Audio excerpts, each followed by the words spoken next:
हे भगवान, किस चीज की सब्जी बनाऊं?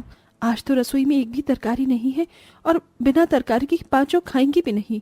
कंचन अपनी गरीब सी रसोई को दुख से निहारते हुए अपने कच्ची मिट्टी के आंगन में आती है, जहाँ हरी भरी बेल उगी हुई थी और उनमें पीले रंग के फूल भी लगे हुए थे। अरे, ये तो काशीफल सब्जी की बेल है, मगर मैंने तो लगाई भी नहीं। शायद अपने आप निकल आई है। चलो अच्छा है, इसके पत्तों की तो अच्छी सब्जी बनती है। इसका साग बना देती हूँ, खा लेंगी पांचों। कंचन काशी फल की बेल में से ताजे ताजे पत्ते तोड़कर मिट्टी के चूल्हे पर खाना पकाने लगती है। तभी आसमान में काले काले बादल छाने लगते हैं और मानसूनी हवा चलनी शुरू हो जाती है। हे भगवान, कितनी जोर से पछवा हवा चल रही है, चूल्हे में आंच भी नहीं लग रही। बरसाती हवाओं के चलते बार बार चूल्हा बुझ जाता है, तो वहीं घर के अंदर उसकी पांचों भूखी बेटियां आशा, आंचल, बबीता, पूजा, गौरी अपने अपने खाली प्लेट लेकर बैठी हुई थी। भूख के मारे मेरे पेट में तो चूहे दौड़ रहे हैं, पता नहीं खाना कब बनेगा। मुझको भी बहुत तेज की बुक्कू बुक्कू लगी है। आज तो मैं पुले 2 कलछी चावल खाऊंगी। ये सुनकर चौथी बहन आंचल चिड़चिड़े लहजे में बोली, सारा खाना तू अकेले ही हड़प जाएगी तो हम चारों और माँ क्या खाएंगे? वही तो, जो सा तो पेट है तेरा, 2 कड़छी चावल खा जाएगी। पहले कितना सही था, जब ये माँ का दूध पीकर रह जाती थी, तब हम चारों बहनों को पेट भरकर खाना तो मिलता था। लेकिन जब से ये भी खाना खाने लगी है, हमको थोड़ा थोड़ा ही खाना नसीब होता है। गरीबी के चलते गौरी, आंचल और बबीता नन्ही पूजा के खाने पर कुरकुराने लगती हैं। तभी चारों में सबसे बड़ी आशा उन्हें समझाती हुई कहती है, ऐसे नहीं बोलते, पूजा हमारी छोटी बहन है। तुम लोगों को पता है, इसे थोड़े अनाज के लिए माँ जमींदारों के खेतों में दिन दिन भर भूखे प्यासे काम करती है। पिताजी तो कमाते धमाते भी नहीं है, हमारा पेट माँ ही भरवाती है। पांचों बेटियों में आशा ही अपनी गरीब माँ की मेहनत और कष्टों को समझती थी। कंचन किस्मत की मारी वो गरीब माँ है जिसकी शादी रमेश से हुई। रमेश को बेटे की इच्छा थी, मगर उसी गरीबी में कंचन को 5-5 बेटियां हो गईं, जिसकी चिढ़न में रमेश कमाना छोड़ देता है और दारू के नशे में पड़ जाता है। मजबूरी में कंचन 100 रुपए 50 रुपयों के लिए जमींदारों के खेत बोने का काम करती थी, ताकि वो अपनी 5 बेटियों का पेट भरवा सके। थोड़ा थोड़ा करके वो अपनी 5 बेटियों को खाना परोसती है। माँ, ये तुमने हरा हरा क्या बनाया है? ये तो एकदम गोबर जैसा लग रहा है। मैं नहीं खा रही, मैं नहीं खा रही हूँ। मुझको भी नहीं खाना, नहीं खाना। मेरे लिए आलू की सब्जी बना दो। तुम हमको हमेशा ये घास फूस खिलाती हो माँ, कभी हमारे लिए पागल पनीर नहीं बनाती हो? उसे पागल पनीर नहीं, पालक पनीर कहते हैं, तोतली कहेंगी। एक तरफ जहां गरीबी मुंह बाए खड़ी थी, वहीं अपनी बेटियों के मन में अच्छा अच्छा खाना खाने की ख्वाहिश को देखकर उस गरीब दुखियारी माँ का बहुत दिल दुखता है।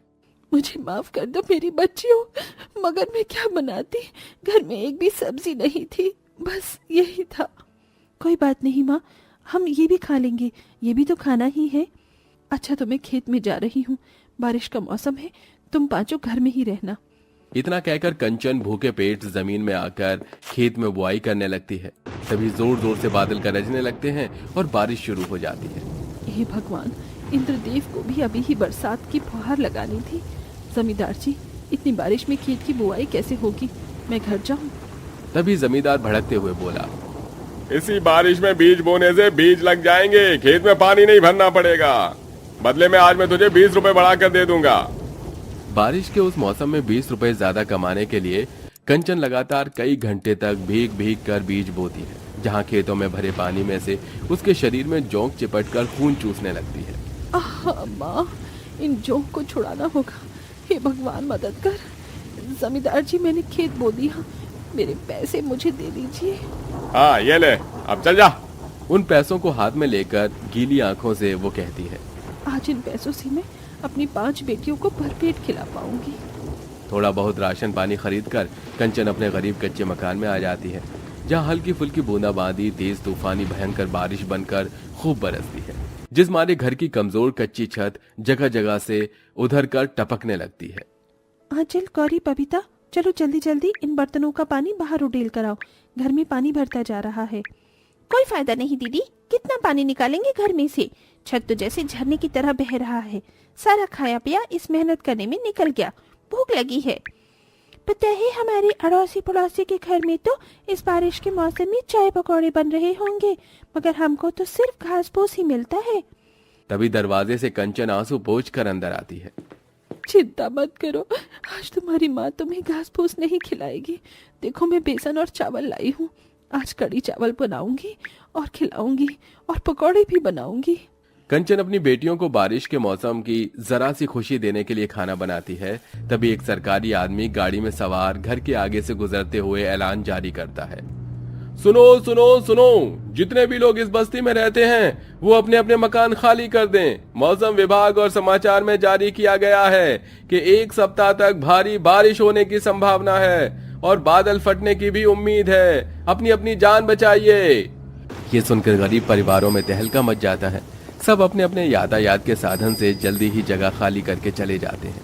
मगर इतने में ही बारिश का पानी बस्ती में भर जाता है और जोर जोर से बिजली चमकने लगती है, जिससे कंचन की 5 बेटियां डर जाती हैं। माँ, मुझको बिजली की आवाज से बहुत डर लग रहा है, आंचल में छुपा लो ना। माँ, बरसात का पानी तो हर जगह फैल गया है, अब हम यहाँ से बचकर कैसे निकले? डरो नहीं आशा, मैं हूं ना। चलो एक दूसरे का हाथ पकड़कर चलो, और कुछ भी हो जाए एक दूसरे का हाथ नहीं छोड़ना, साथ नहीं छोड़ना।